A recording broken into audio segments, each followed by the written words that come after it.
ॐ नमो भगवते वासुदेवाय। ॐ नमो नारायण। ॐ नमो भगवते वासुदेवाय। ॐ नमो नारायण। ॐ नमो भगवते वासुदेवाय।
और लो विष्णु का नाम और जपो उसकी माला।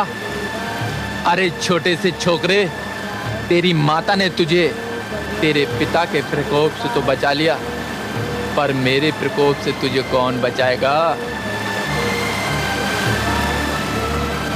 मैं तुझे तड़पा तड़पा के, तरसा तरसा के मार डालूंगा।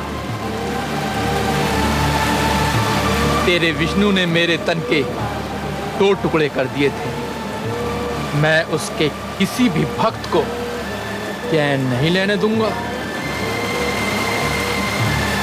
देखूं वो मेरा क्या कर लेता है।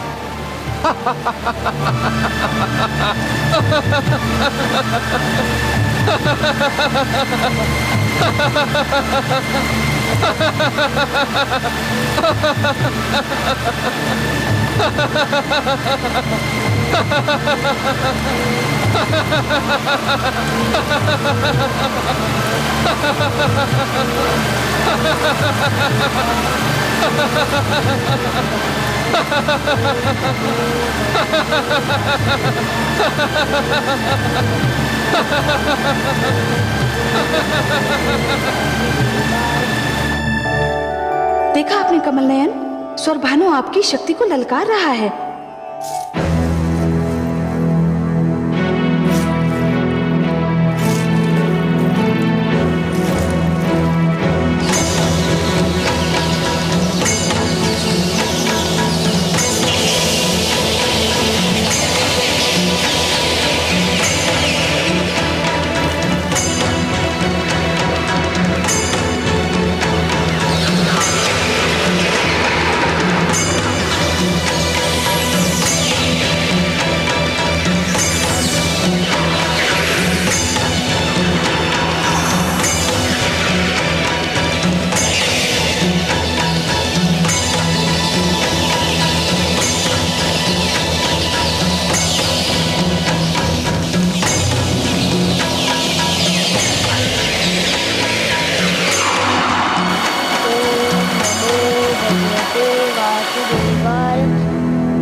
मेरे प्रिय मित्रों, हम आ गए मित्र, हम आ गए।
फल खाओ मित्र, हम देख रहे हैं तुम कितने दिनों से भूखे हो।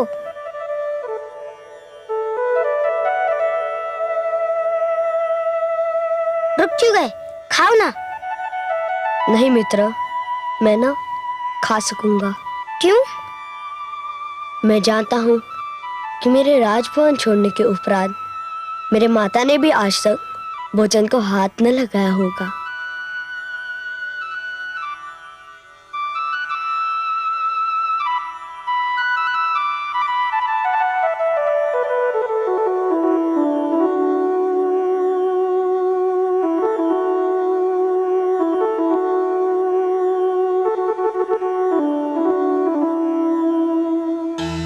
नारायण नारायण। देवर्षि, कहाँ है मेरा पुत्र? कैसा है वह? पुत्री, तुम्हारा पुत्र इस समय सत्य मार्ग पर है और सर्वथा वैसा ही है जैसा सत्य मार्ग का पथिक होता है। तुम उसकी चिंता मत करो। मैं तो केवल यह कहने आया हूं कि तुम अब भोजन कर लो। कैसे कर सकती हूँ मैं भोजन, जबकि मेरा पुत्र भूखा प्यासा होगा? कौन देगा उसे अन्न जल? वह तो उसे प्रकृति ने दे भी दिया है, पर तुम तो जानती ही हो पुत्री कि तुम्हारा पुत्र कैसा हठी है। वह उस समय तक अपने मुख में अन्न का एक दाना भी नहीं डालेगा जब तक उसकी मां भोजन नहीं कर लेती। यदि तुम चाहती हो कि वह भूखा न रहे तो जाओ, भोजन कर लो।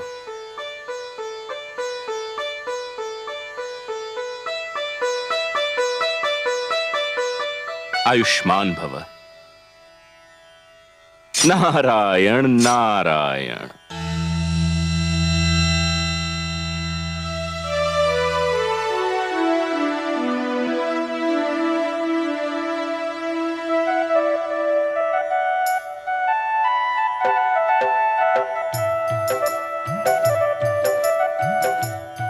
अरे अभी तो तुम कुछ भी खाने को तैयार नहीं थे, अभी बिना किसी के कहे खा रहे हो।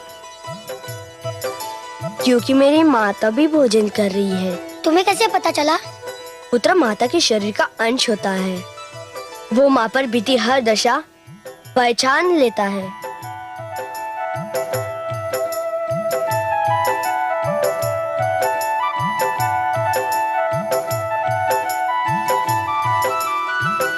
धन्यवाद मित्रों, तुमने आकर बहुत उपकार किया। अब हम तुम्हारे संग ही रहेंगे। फिर तुम्हारी शिक्षा का क्या होगा? नहीं चाहिए हमें वो शिक्षा जो वहाँ दी जाती है। परंतु ये भी सोचा है, तुम्हारे इस प्रकार गुरुकुल से चले आने के कारण हमारे गुरुजन शंडा और अमर का क्या होगा? हम क्या जाने, हमें इसकी चिंता भी नहीं है। नहीं मित्रों, यह तो कोरा स्वार्थ है। गुरु चाहे जैसा हो, गुरु है, आदर के योग्य है। गुरु तो पिता समान होता है, ईश्वर समान होता है। गुरु को शिष्य के कारण कष्ट झेलना पड़े तो ईश्वर शिष्य को कभी क्षमा नहीं करता। तुम लोगों के भागाने से महाराज हिरण्यकश्यपु अपना सारा क्रोध हमारे प्रिय गुरुजन पर उतारेंगे, और उसके लिए ना मैं तुमको क्षमा करूंगा ना अपने आप को। हम तुम्हारे पास इसलिए आए हैं कि तुम्हें कष्ट ना हो, तुम स्वयं को अकेला ना समझो। तुम्हारे आने से मुझे ज्ञात हो गया कि अब मैं अकेला नहीं हूँ। पर यदि तुम गुरुकुल ना लौटे तो मुझे बहुत दुख होगा। यदि मुझे सुख देना चाहते हो तो जाओ, गुरुकुल लौट जाओ। मैं तुमसे वहीं आकर मिलूंगा।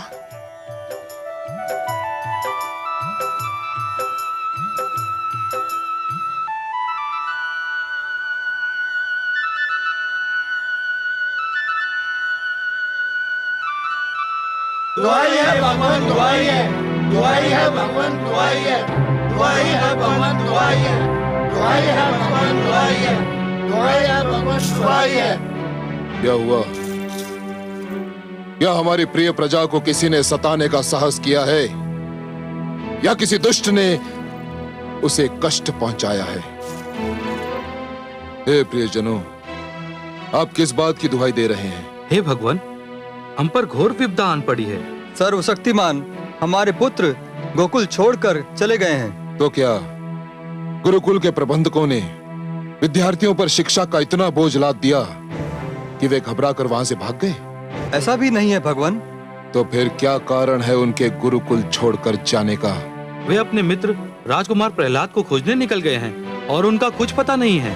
राजकुमार प्रहलाद की खोज में क्या उन्हें ज्ञान नहीं कि राजकुमार प्रहलाद राजद्रोही है?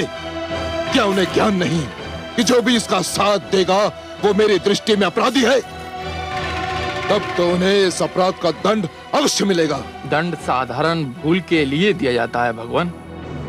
इन बालकों ने जो किया है वो भूल नहीं है, अपराध नहीं है, खुला विद्रोह है। उन्होंने असुर गुरुकुल के समस्त शिक्षा के विधान को व्यर्थ और अर्थहीन घोषित कर दिया है। उन्होंने आपके प्रभुत्व और ईश्वर रथ के आगे प्रश्न चिन्ह लगा दिया है। स्पष्ट वर्णन करो स्वर भानु। हे सर्वशक्तिमान, आज हर ओर यही चर्चा है। जो अपने पुत्र को नियंत्रण में ना ला सका, जो अपने ही पुत्र से स्वयं को ईश्वर न मनवा सका, वो कैसा ईश्वर है? उसे कौन ईश्वर मानेगा? यदि आपने इस समस्या का समाधान ना किया तो आपके विरोधियों और प्रहलाद के समर्थकों की संख्या दिन प्रतिदिन बढ़ती जाएगी। स्वर भानु, मैं इसीलिए उसका वध कर रहा था। तुम ही ने मुझे रोक दिया। तुम ही ने कहा था कि उसे छोड़ दिया जाए। तुम ही ने बड़े घमंड से कहा था कि तुम मुझे समझ लोगे। अब क्या हुआ? मैं अपने अभियान में असफल हो गया भगवान। मैंने सोचा था कि वो मेरे द्वारा पहुंचाई जाने वाली विपदाओं को झेल नहीं पाएगा। मैं उसे भूख प्यास से तड़पा तड़पा कर मार दूंगा। किंतु ना जाने वो किस धातु का बना हुआ है। सारी विपदाएं झेल गया, किंतु उसने विष्णु का नाम लेना नहीं छोड़ा। मैं जानता था कि मेरे मूर्ख पुत्र के मन को जो विष्णु नाम का रोग लगा है, उसका उपचार उसकी मृत्यु के अतिरिक्त और कुछ भी नहीं है। उसके इस भयंकर रोग को केवल उसकी मृत्यु ही समाप्त कर सकती है, केवल उसकी मृत्यु। सेनापति अश्वमित्र, आज्ञा भगवान। जाओ और मेरे मूर्ख पुत्र को ढूंढकर उसे एक बार फिर मेरा आदेश दो कि वो मुझे ईश्वर मान ले मुझे ईश्वर। और यदि इस बार भी वो ना माने तो उसे रस्सियों से बांधकर किसी ऊंचे पर्वत के शिखर पर ले जाओ और उसे वहां से इतने बलपूर्वक नीचे फेंको कि उसकी हड्डियां चूर चूर हो जाएं। जाओ। आपकी आज्ञा का पालन होगा। किंतु हे सर्वशक्तिमान, मुझे कुछ पता नहीं कि राजकुमार प्रहलाद कहां होंगे, कहां मिलेंगे। मैं उन्हें ढूंढूं तो कहां ढूंढूं? मैं जानता हूं कि वो कहां है। सेनापति, मेरे साथ आओ, मैं तुम्हारा मार्गदर्शन करूंगा।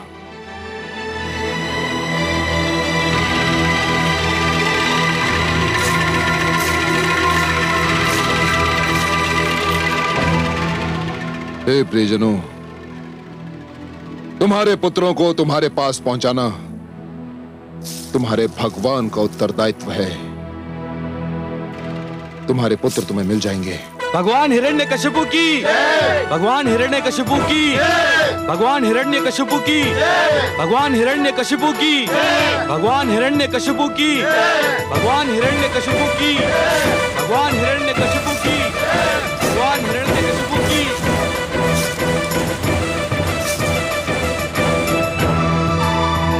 महारानी जी, महारानी जी, महारानी जी, बड़ा अनर्थ हो गया। क्या हुआ? राजकुमार प्रहलाद के लिए मृत्युदंड की घोषणा कर दी गई है। क्या? महारानी जी, भगवान हिरण्यकशिपु ने आदेश दिया है कि राजकुमार को बांधकर पर्वत की चोटी से नीचे फेंक दिया जाए। हाय मेरा पुत्र! और सेनापति भगवान की आज्ञा का पालन करने के लिए इसी समय प्रस्थान कर रहे हैं। नहीं, नहीं!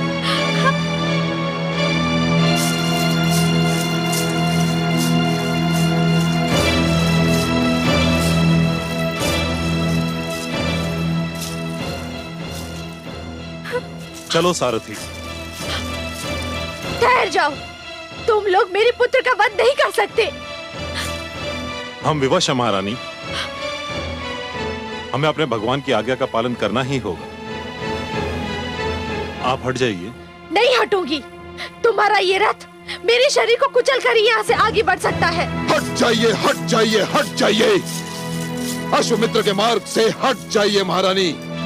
नहीं महाराज, मेरे पुत्र पर दया कीजिए, उसे क्षमा कर दीजिए। उसे आपने अपने राजभवन से तो निकाल ही दिया है, आप उसे अपनी दीनहीन दशा पर छोड़ दीजिए महाराज। उसे क्षमा कर दीजिए। नहीं, कदापि नहीं महारानी। उसे छोड़ना अपने ईश्वरत से हाथ धोना होगा। नहीं। आप हट जाएं। नहीं। महारानी को राजभवन ले जाओ। नहीं महाराज, मेरे पुत्र को क्षमा कर दीजिए। नहीं महाराज, क्षमा कर दीजिए उसे, क्षमा कर दीजिए। अश्वमित्र, आज्ञा का पालन हो। जो आज्ञा भगवान। चलो सारथी।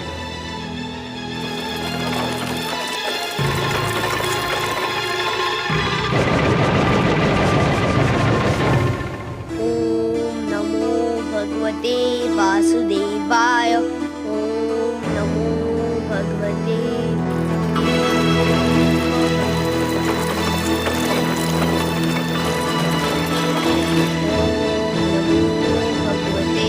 वासुदेवाय। ओम नमो भगवते वासुदेवाय। ओम नमो भगवते वासुदेवाय।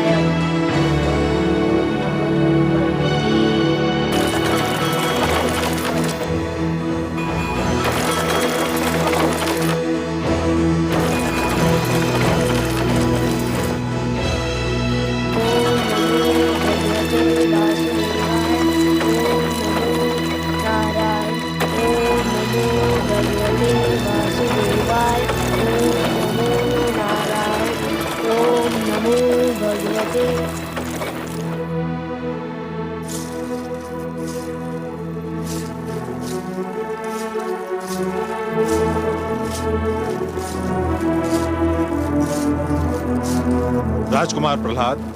सेनापति अश्वमित्र, आप, भगवान विष्णु की कृपा हो आप पर। कैसे कष्ट किया?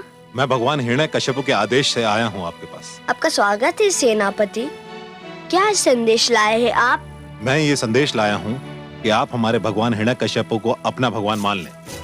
यदि आपने ये मान लिया तो आपके जीवन पर छाए सारे संकट दूर हो जाएंगे। यह भी तो संभव है कि आप और आपके सम्राट मेरे ईश्वर को मान ले, तो आपके और आपके सम्राट के जीवन और आत्मा पर छाए हुए सारे संकट दूर हो जाएंगे।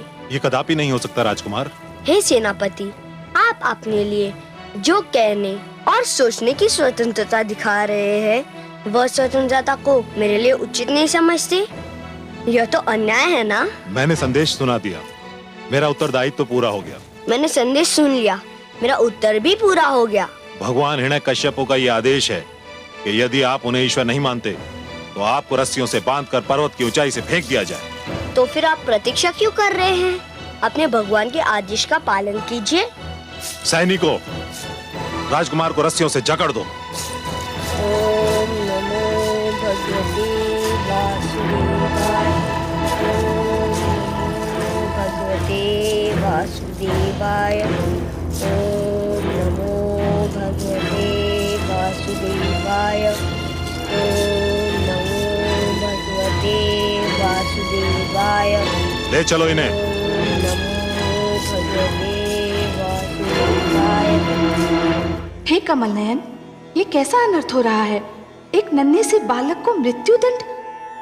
दुष्ट हिरण्यकश्यपु ने पुत्र प्रहलाद को पर्वत से नीचे फेंक देने का आदेश दिया है और धूर्त सेनापति अश्वमित्र उस आदेश का पालन करने जा रहा है। हाँ महादेवी, मूर्ख हिरण्यकश्यपु ने जब से स्वयं को ईश्वर घोषित किया है, समझने लगा है कि प्राणियों का जीवन और मरण उसी के हाथ में है। किंतु हे दया सिंधु, यदि मेरे पुत्र को पर्वत से सचमुच नीचे फेंक दिया तो उसका कोमल तन चूर चूर हो जाएगा। नहीं प्रिय, यदि जीने की इच्छा प्रबल हो तो जीवन के निकट जाते मृत्यु के पांव भी डगमगाने लगते हैं। परंतु हे दया सागर, अश्वमित्र के पंजे से उसे कौन छुड़ाएगा? उसका जीवन कौन बचाएगा? उसका विश्वास महादेवी, उसका दृढ़ विश्वास। जिस प्रकार सूर्य के रहते रात्रि का साहस नहीं कि वो दिन के निकट भी जाए, उसी प्रकार आपके पुत्र प्रहलाद के दृढ़ विश्वास के रहते किसी विपदा का यह साहस नहीं कि वो उसे छू भी सके। उसका यही दृढ़ विश्वास उसके जीवन की रक्षा करेगा। उसे पर्वत तो क्या, आकाश की ऊंचाई से भी नीचे फेंका जाए तब भी उसका बाल भी बांका नहीं होगा। यही आपके प्रश्न का उत्तर है महादेवी, और यही मेरा आपको वचन है।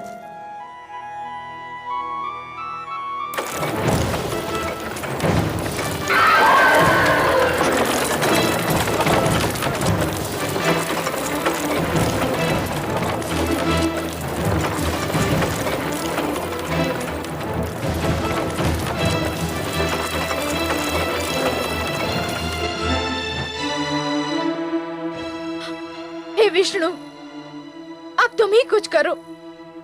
मेरा पुत्र तुम्हारे नाम पर न्योछावर हो रहा है। उसे तुम्हारा नाम लेने का दंड दिया जा रहा है। मैं क्या करूं? क्या करूं मैं? नारायण नारायण। हे देवर्षि, मैं क्या करूं? मेरे लक्ष्मीपति को पुकारो, उनसे सहायता मांगो। मैं कहां जाकर उन्हें पुकारूं? मेरे स्वामी ने तो उनके सारे मंदिर ध्वस्त कर दिए हैं। मैं कहां जाकर विष्णु से अपने पुत्र का जीवन बचाने की मांग करूं? पुत्री, मेरे लक्ष्मी नारायण को पुकारने के लिए किसी मंदिर में जाने की आवश्यकता नहीं है। वे तो सर्वव्यापक हैं, हर ओर रमते हैं, हर कण में बसते हैं। तुम्हारे पति ने यदि मूर्खतावश उनके मंदिर उजाड़ भी दिए हैं, तो भी एक मंदिर तो ऐसा है ही जिसे कोई नहीं उजाड़ सकता। कहां है वह मंदिर देवर्षि? तुम्हारे मन में पुत्री।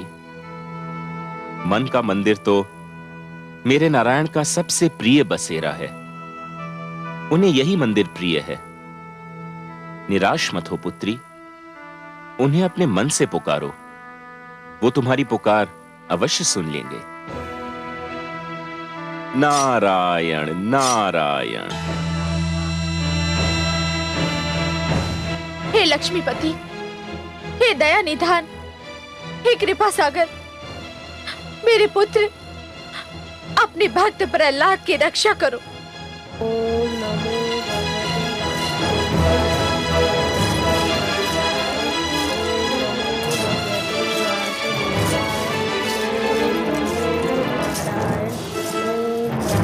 भगवते वासुदेवाय।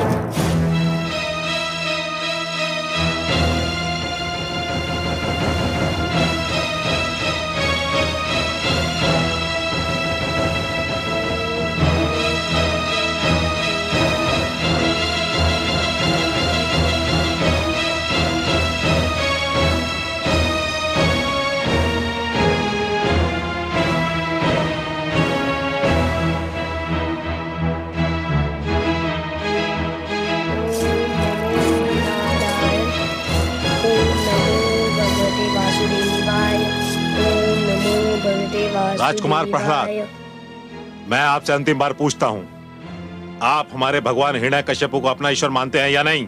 हे सेनापति अश्वमित्र, मैं तुम्हारे इस प्रश्न का उत्तर एक बार नहीं अनेकों बार दे चुका हूँ और फिर देता हूँ। नहीं, एक बार नहीं, सहस्र बार देता हूँ। नहीं नहीं नहीं। सैनिकों, ओम नमो भगवते नीचे फेंक दिया जाए इसे।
कमल नयन, ये क्या किया आपने कमल नयन?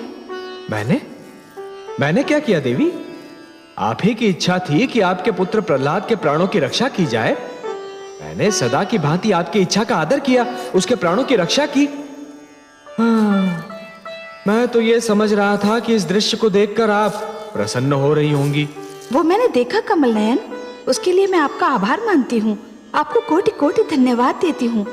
परंतु हे कमल नयन, आपने मेरे पुत्र प्रहलाद को मृत्यु के एक द्वार से निकालकर दूसरे द्वार में छोड़ दिया है।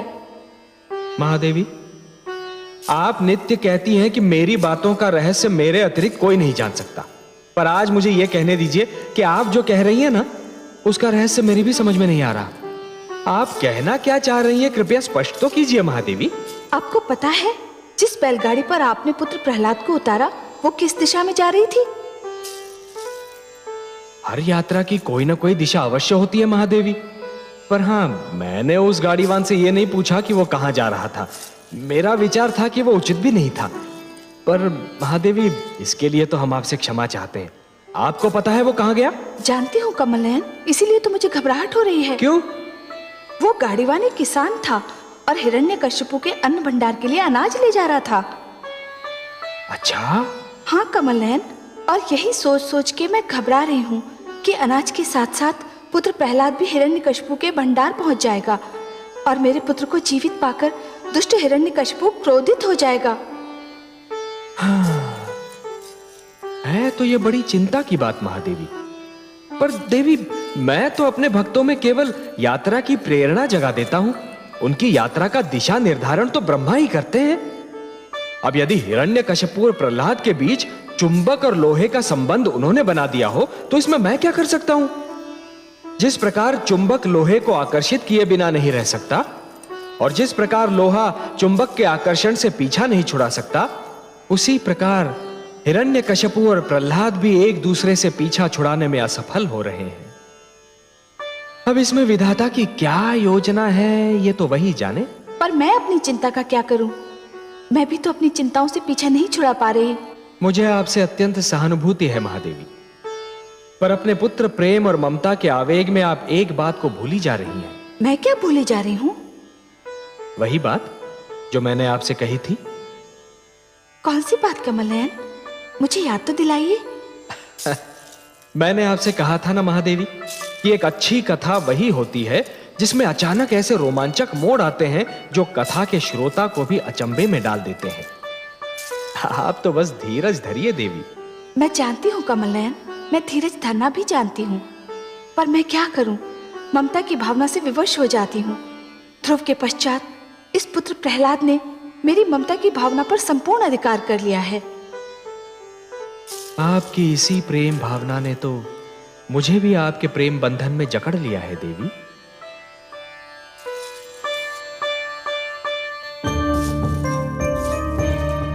अश्वमित्र कहां रह गया? अभी तक नहीं आया। कहीं ऐसा तो नहीं कि प्रहलाद के बदले स्वयं उसी को मृत्यु आ गई हो? नहीं। क्या वो भूल गया कि मैंने उसे आदेश दिया था कि प्रहलाद की मृत्यु का समाचार शीघ्र अतिशीघ्र मुझे सुनाए?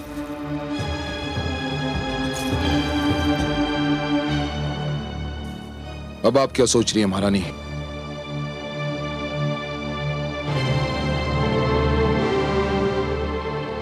मैं ये सोच रही थी, क्या इतिहास ने आपसे पहले कोई ऐसा पिता देखा होगा जो अपने ही पुत्र की मृत्यु का समाचार सुनने के लिए इतना व्याकुल है? पुत्र कहाँ था वो मेरा? बैरी था, शत्रु था वो मेरा। था से क्या अर्थ है आपका स्वामी? था क्यों कह रहे हैं आप? था इसलिए कह रहा हूं महारानी कि मुझे पूर्ण विश्वास है कि वो अब तक मृत्यु को प्राप्त हो चुका होगा। नहीं, नहीं, नहीं।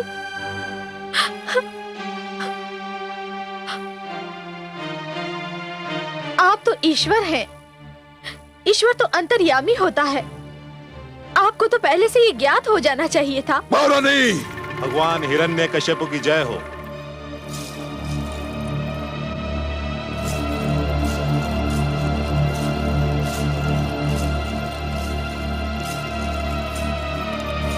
क्या हुआ सेनापति अश्वमित्र? भगवान, मैंने आपके आदेश का पालन कर दिया। शुभ समाचार, अत्यंत शुभ समाचार। मुझे पूरा वृत्तांत सुनाओ। राजकुमार प्रहलाद ने इस बार भी आपको ईश्वर मानने का विरोध किया। फिर तुमने क्या किया? मेरे आदेश पर सैनिकों ने उसे रस्सियों से जकड़ दिया। फिर उसे एक ऊंचे पर्वत की चोटी पर ले गए भगवान। फिर उन्हें उस ऊंचे पर्वत की चोटी से फेंक दिया गया भगवान। सुंदर, अति सुंदर। तो अंततः वो दुष्ट मृत्यु को प्राप्त हुआ? हमारा यही विचार है भगवान। विचार है? अर्थात तुमने उसका मृतक शरीर अपनी आंखों से नहीं देखा? नहीं भगवान। क्यों? जहां से राजकुमार प्रहलाद को हमने फेंका था, वहां से पृथ्वी इतनी दूर थी कि कुछ समय तक तो हमें दिखाई देते रहे, किंतु फिर एक बिंदु के समान दृष्टि से ओझल हो गए। भगवान, हमें विश्वास है कि पृथ्वी तक पहुंचते पहुंचते उनका शरीर चूर चूर हो चुका होगा। हत्यारों, तुम सब हत्यारे हो। तुम सब ने मिलकर मेरे पुत्र की हत्या की है। हत्या की है मेरे पुत्र की। महारानी, आप अपने कक्ष में जाइए। तुम सब ने मेरे पुत्र की हत्या की है। महारानी, आप अपने कक्ष में जाइए। हत्यारे हो तुम। जाइए।